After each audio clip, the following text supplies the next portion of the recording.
Injira kan keessa kan fudhattati. Baay'ee jalqabu mayyuu waan barree namni na dursee qeeqeen jiru garuu dhugaa namaa baasurra wikinasii namaa baasutu namatti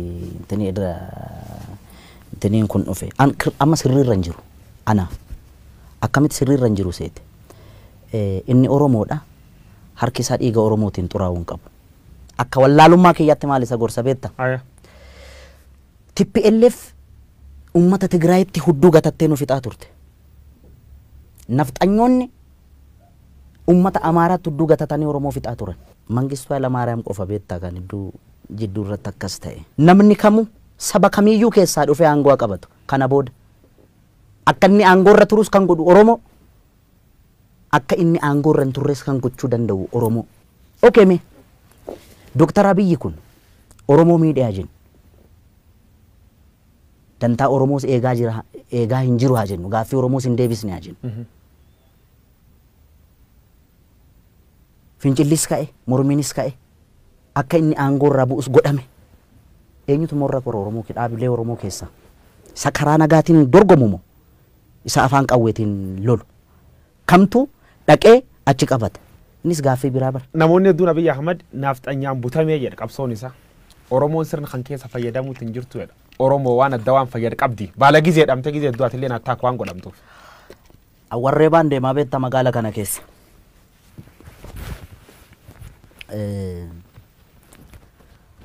Jira wanti inni fayyadame. Abaarsa nafxanyaa fayyadameera. Inni mormuu maal gochuu qaba ture? Akkam gochuu qaba ture? Jarri akkatti isaan disrespect wal gocha ila maal seete beekta guyyoo. Awwakkush naakkush jetti jarri. Waltuufi rakkoo hamaan kan jiru. Warra dhaaba siyaasa Oromoo kana oofan bira malee uummata bira miti. Dantaa wal dhabde isaanii kanaaf fayyadamtee gareen Habashaa yookaan gareen nafxanyaa Oromoo miidhaa jirti jechuudha. Of course amma walumaa galatti maal akka ta'e beekta akka Dr. Abiy waraana isaa ajaje akka Jawaar ajjeesu yookaan qabsaa Oromoo hayyuu tokko akka ajjeesu nafxanyaan halkanii guyyaa irratti hojjechaa jirti.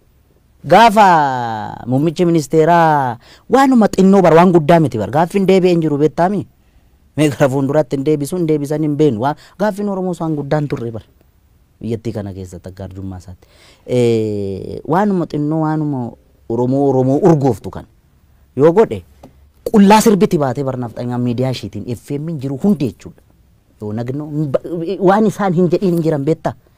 Gaafa immoo inni xiqqoodhuma saayikooloojii Oromootti wanta buutu kana yoo godhe yetimmin walad tini balinji la Itoophiyaan jedhanii tila hin bubbisu beekta. Maal dookumantariin irratti hojjechaa ooluu miti. Maal anjira gubbaatti yaa galaaneetiyyaa ette fardi siidaa hatan siidaa dabalee sini ette wanni ette. Erganu daangeessani barii turee bulbul farda badii caalu wanni farda waan fardaa sobtacha keessa waarke. Farda siidaa hataniidha.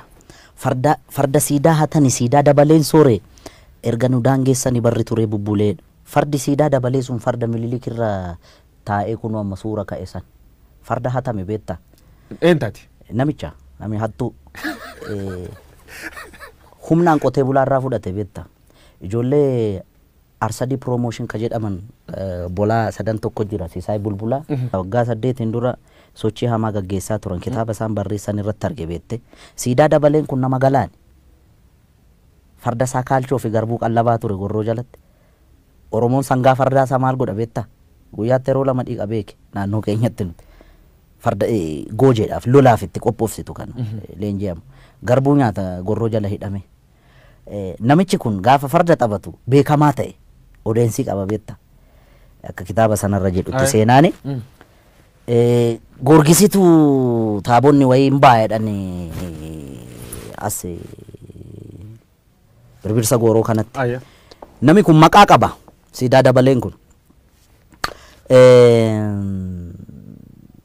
namicha bira qaqqabe fakkaa Milik bira odeeffannoo Milik bira waa maatiin haa taphatu jedhame inni farda isaa miicee maaloo jedhee bareechee galaan irraa sakaraa dhufe beekta sakaraa dhufe goojirra mul'atee na dhadha'u kana argee nugusni taa'ee argaa ture harkaa fuudhaa jedheen irraa bute beektaa. Waameetu farda akkasii kun mootiif malee nama qotee bulaa akka keetiif hin ta'u isa jedhanii nu abaaran sana jettaa mire. Jedheeni harkaa fuudhee siidaa dabaleen boo'aa deeme.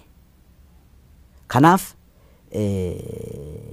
gaafa amma farda kana laalu nan aara beektaa farda hatame farda nu jalaa hatame kanarra taa'anii hin qaanofneen nama qaaneessiteedha. Inumaayyuu immoo suura kaa'anii cimaanii. Dhaloonni kun waa'ee farda kanaa gaafachuu qaba barbaachisaa taanaan beektaa. Fardi abbaa qaba beektaa.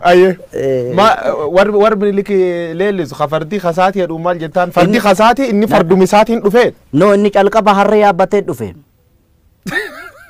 Gara Oromiyaa gaafa seenu seenaa jedhaa bara caaluu miti kan jedhu. Seenaan immoo rirmi nyaatu beektaa. Seenaan seenaadha. Okay? Yaabbii fardaa isatti beekanni amma waa'ee Adwaa faana wal qabate.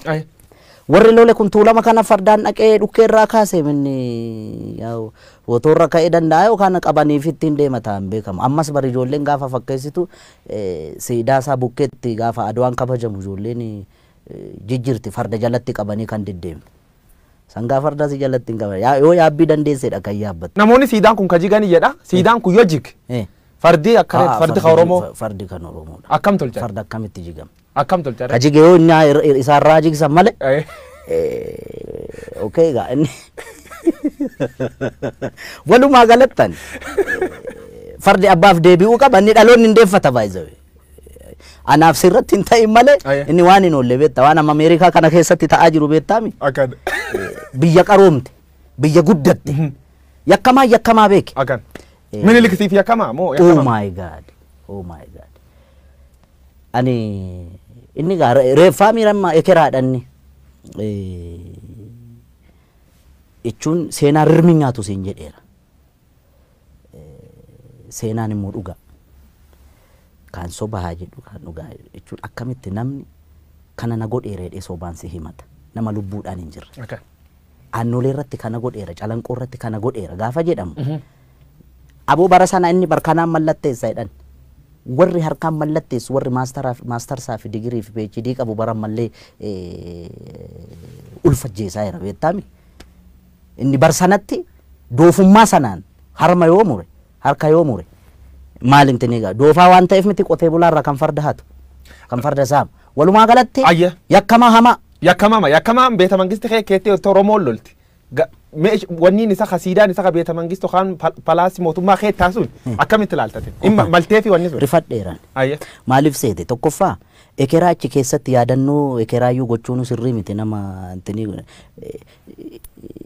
nan yaadda'aaf wanni maaliif seete warra achi keessatti suurri isaanii bocame hundi garaagarummaa amma uumame sabaaf sablammii biyyattii kana keessatti roorroon ammallee hiikkaan arganne bar yakka isaan raawwatanii ni beekta. Okay? Dhimma godheef isatu beeka waan godheef garuu akka kiyyaatti ta'uu malle maaliif nama harki dhiigni ummata qulqulluu harka jiru ekeraa akkamitti yaadannoo gootee mana kee qarqara goota hin ta'u inni akka kiyyaatti gaa kun sii gale. Dhubirratti saatiin qabnu waan deemuu jirtu fariifachuu jirra.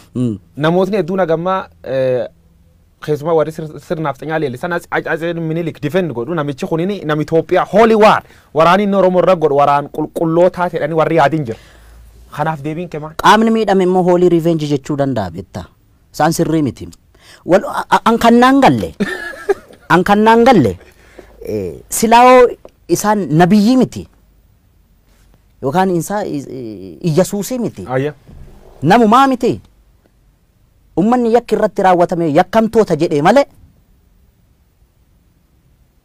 sabni isaa lafarraa dhumuu qabaa hin jenne bar ummanni Oromoo yakkamtoota yaa amma laal biyya faranjii kanatti gurraachannaa luka dhiqan argiteetta warri adiinam maal beekum abbootii isaanii yakka sana dalaga miti qaroomuun akkasii beeka wallaalummaatti itti taphataa bar. Odeeffannoo jajjabduu dhagaye dhoksatante jechuun nam mormatiin ragaa waan qabuuf jechuu qiyya. Hacaaluu Hundeessaa jirraa maalan jirraa amma immoo ees jirti sirbeer qopheesse obba'uu jiraa jedhan. Istuudiyoo kee jiraachuu iyyuu qub qaba. Mormati. Ati na basaasta jechuudha. Simbasaas dhugamuudhaan tan callaa onni naa dhugamuudhaan. Dhuga. Ayya. Garuu hin baane sirboota hedduu hojjechaa jira. Ayya. Rakkoon qabu waan ka'uu hundaaf ka deebii ta'uu hedduu jira. Guyyaan itti bahu hin ba'a gaafa bahu.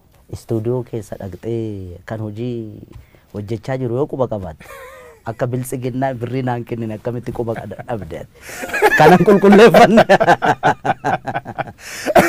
Ajaaluu Hundeessaa Boonsaa dhumirratti Loqoda hangafa Oromoo kana jaaladha beekta ka booran ittiin haasa'u afaan kana baay'ee jaaladha. Inni biraan akkaataa itti dhiyeessitullee bareeda. Wanti hojjetamuu qabu karaa gama miidiyaa keenya miidiyaa afaan Oromootiin banaman hundi isaanii otoo tokkummaa Oromoo irratti tokkummaa ishii TPLF ittiin xiqqoo goone sanarratti otoo hojjetame. Ulfaadhi galatoomii Ajaaluu Hundeessaa dhumirratti addaan bahuun dura sirba tokko nu affeerte addaan baana.